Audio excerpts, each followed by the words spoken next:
ಶಾಸಕರು ಎಷ್ಟು ಮುಖ್ಯವೋ ಹೈಕಮಾಂಡ್ ಕೂಡ ಅಷ್ಟೇ ಮುಖ್ಯ. ಸಂಪುಟ ಬದಲಾವಣೆಯೋ ನಾಯಕತ್ವ ಬದಲಾವಣೆಯೋ ಒಟ್ನಲ್ಲಿ ಗೊಂದಲವಿಲ್ಲದೆ ಎಲ್ಲವೂ ಕೂಡ ಒಳ್ಳೆ ರೀತಿ ತೀರ್ಮಾನ ಆಗುತ್ತೆ. ನಾಯಕತ್ವ ಬದಲಾವಣೆಯ ಸೂಚನೆಯನ್ನ ಕೊಟ್ಟಿದ್ದಾರಾ ಚಲುವರಾಯಸ್ವಾಮಿ ಅನ್ನೋ ಪ್ರಶ್ನೆ ಎದ್ದಿದೆ. ಮಂಡ್ಯದಲ್ಲಿ ಈ ಬಗ್ಗೆ ಕೃಷಿ ಸಚಿವ ಎನ್ ಚಲುವರಾಯಸ್ವಾಮಿ ಪ್ರತಿಕ್ರಿಯೆಯನ್ನ ಕೊಟ್ಟಿದ್ದಾರೆ. ಸಚಿವ ಸಂಪುಟ ಬದಲಾವಣೆ ಆಗುತ್ತೋ ನಾಯಕತ್ವ ಬದಲಾವಣೆ ಆಗುತ್ತೋ ಗೊತ್ತಿಲ್ಲ, ಒಟ್ಟಿನಲ್ಲಿ ಯಾವುದೇ ಗೊಂದಲ ಇಲ್ಲದೆ ಎಲ್ಲ ಒಳ್ಳೆ ರೀತಿಯಲ್ಲಿ ತೀರ್ಮಾನ ಆಗುತ್ತೆ ಅನ್ನೋ ಒಂದು ಮಾತನ್ನ ಮಂಡ್ಯದಲ್ಲಿ ಕೃಷಿ ಸಚಿವ ಚಲುವರಾಯಸ್ವಾಮಿ ಹೇಳಿದ್ದಾರೆ. ಹೈಕಮಾಂಡ್ ಯಾವ ವಿಚಾರವನ್ನು ಕೂಡ ಹೊರಗಡೆ ಬಿಟ್ಟಿಲ್ಲ. ಬಿಹಾರ ಚುನಾವಣೆ ಬಳಿಕ ಚರ್ಚೆ ಅಂತ ಚಲುವರಾಯಸ್ವಾಮಿ ತಿಳಿಸಿದ್ದಾರೆ. ಪರಮೇಶ್ವರು ಇಲ್ಲಿ ಪ್ರದೇಶ ಕಾಂಗ್ರೆಸ್ ಅಧ್ಯಕ್ಷರಾಗಿದ್ದರು.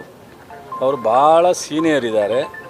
ಸೊ ಅವ್ರ ಹತ್ರ ಹೈಕಮಾಂಡು ಅಥವಾ ಎಲ್ಲ ಮುಖ್ಯಮಂತ್ರಿಗಳು ಅಥವಾ ಉಪಮುಖ್ಯಮಂತ್ರಿಗಳು ಮಾತನಾಡ್ಬೋದಾಯಿತು, ಮಾತನಾಡಿಲ್ಲ ಅಂತ ಹೇಳಿದ್ದಾರೆ. ನಾನು ಅದನ್ನು ಹೇಳಲಿಕ್ಕಾಗಲ್ಲ. ಬಹುಶಃ ಹೈಕಮಾಂಡು ಮತ್ತು ನಮ್ಮ ಪಕ್ಷದ ಇಬ್ಬರು ನಾಯಕರಿದ್ದರು, ಮುಖ್ಯಮಂತ್ರಿಗಳು ಉಪಮುಖ್ಯಮಂತ್ರಿಗಳು, ಅವ್ರ ಮಧ್ಯದಲ್ಲೇ ಒಳ್ಳೆ ರೀತಿಯಲ್ಲಿ ತೀರ್ಮಾನ ಆಗುತ್ತೆ. ಅದು ರೀಶಫಲ್ ಆಗುತ್ತೋ ನಾಯಕತ್ವ ಬದಲಾವಣೆ ಆಗುತ್ತೋ ಯಾವುದಾಗುತ್ತೆ ಯಾವಾಗ ಆಗುತ್ತೆ ಅನ್ನೋ ವಿಚಾರ ಎಲ್ಲವೂ ಸಹ BJP ಥರ ಆಗಲ್ಲ. BJPನಲ್ಲಿ ಈಗ ಅಧ್ಯಕ್ಷರು ಬದಲಾವಣೆ ಮಾಡೋಕ್ಕಿಡ್ದು ಇನ್ನೂ ಆಗಿಲ್ಲ. ಯತ್ನಾಳ್ನ ಮದ್ದೂರಿಗೆ ಒಂದು ಕಡೆ BJPಯವರೇ ಲಾರಿ ಕೊಟ್ಟು ಜನ ಓಡಿಸ್ತಾರೆ, ಇನ್ನೊಂದು ಕಡೆ ವಿಜೇಂದ್ರಂಗೆ ಅಶೋಕ್ಗೆ ಮಾತಾಡೋಕ್ಕೆ ಬಿಡ್ತಾರೆ. ನಮ್ಮಲ್ಲಿ ಹಂಗಿಲ್ಲ, ನಮ್ಮಲ್ಲಿ ಒಂದೇ. ಸೊ ಇಲ್ಲಿ ಸಿದ್ದರಾಮಯ್ಯನವರು ನೆನ್ನೆ ಹೇಳಿದಾರಲ್ಲ, ಶಾಸಕರು ಎಷ್ಟು ಮುಖ್ಯನೋ ಹೈಕಮಾಂಡು ಅಷ್ಟೇ ಮುಖ್ಯ. ಸಿದ್ದರಾಮಯ್ಯನವರು ಸಾಫ್ಟ್ ಆದಂಗೆ ಕಾಣಿಸ್ತಾ ಇದ್ದಾರೆ ಸರ್. ಯಾಕಂದ್ರೆ 5 ವರ್ಷ ನಾನೇ ಸಿಎಂ ಅಂತ ಹೇಳ್ತಾ ಇದ್ದಾರೆ. ಹೈಕಮಾಂಡ್ ಹೇಳಿದ್ರೆ ಅನ್ನೋ ತರ ಬಂದಿದ್ದಾರೆ. ಡಿ ಕೆ ಏನಂದ್ರು? ಸಿದ್ದರಾಮಯ್ಯನವರು ಹೇಳಿದ್ಮೇಲೆ ನಂದೇನು ಅಭ್ಯಂತರ ಇಲ್ಲ. ಸಿದ್ದರಾಮಯ್ಯನವರು ನಮ್ಮ ಹೈಕಮಾಂಡು ನಾವು ಏನು ಹೇಳ್ತಾರೆ ಅದು, ಅದರಿಂದ ನಮ್ಮಲ್ಲಿ ಎಲ್ಲ ಸಾಫ್ಟೇ.